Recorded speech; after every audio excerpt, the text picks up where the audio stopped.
I can now officially welcome you all to Fenway Park, home of the 1903, 1912, 1915, 1916, 1918, 2004, 2007, 2013, and 2016 World Series champions. Woo!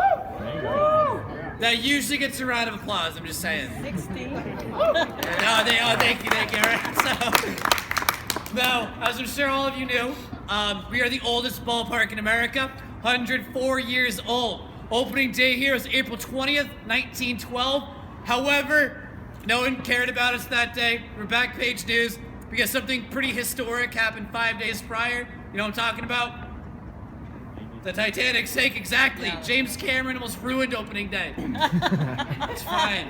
We ended up winning anyway, 7-6 in 11 innings. Played a team called the New York Highlanders. They were so embarrassed that they lost to us. They went back to New York, changed their name. Guess what they're called now? The Yankees. The Yankees, right. So, we proudly say we've been beating the Yankees here since day one.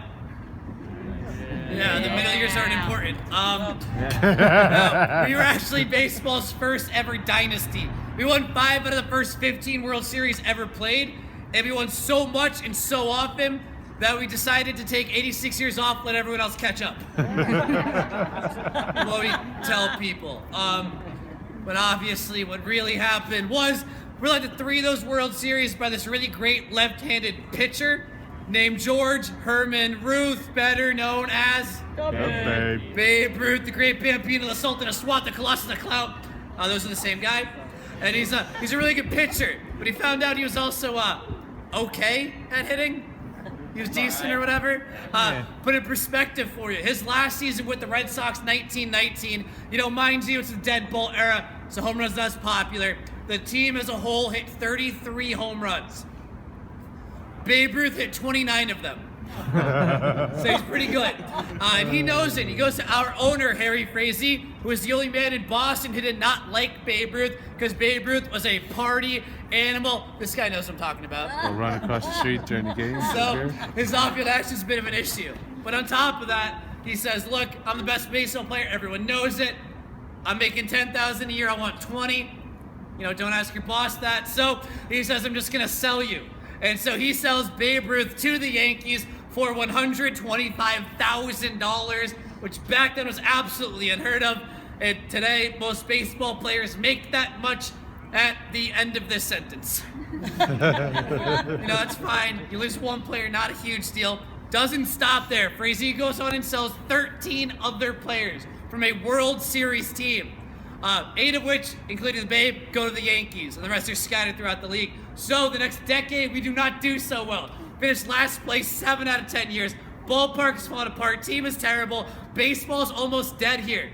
Until our savior comes to town, off-season of 1933. Nice South Carolina gentleman by the name of Tom Yawkey.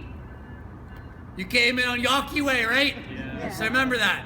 He earns his money, of course, though, the old-fashioned way, and inherits $40 million on 30th birthday from his parents.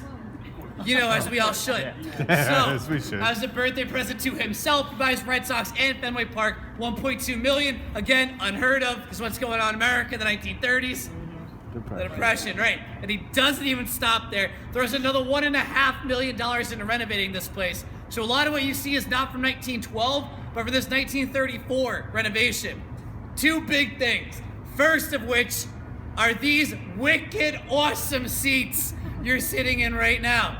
These are the original seats from 1934. They're 82 years old. They're the oldest and most comfortable seats in baseball. Right? They're pretty comfy. Right, cool. Do me a favor. Raise your right hand. Now touch your ankle.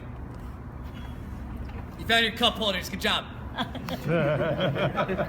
There are none. So, people always ask why we keep the seats. 2 reasons for that. 1, money, obviously. Because in 1934, there were not a whole lot of fire codes. There are 26 seats in those rows up there. So, if we were to replace these seats, abide by the new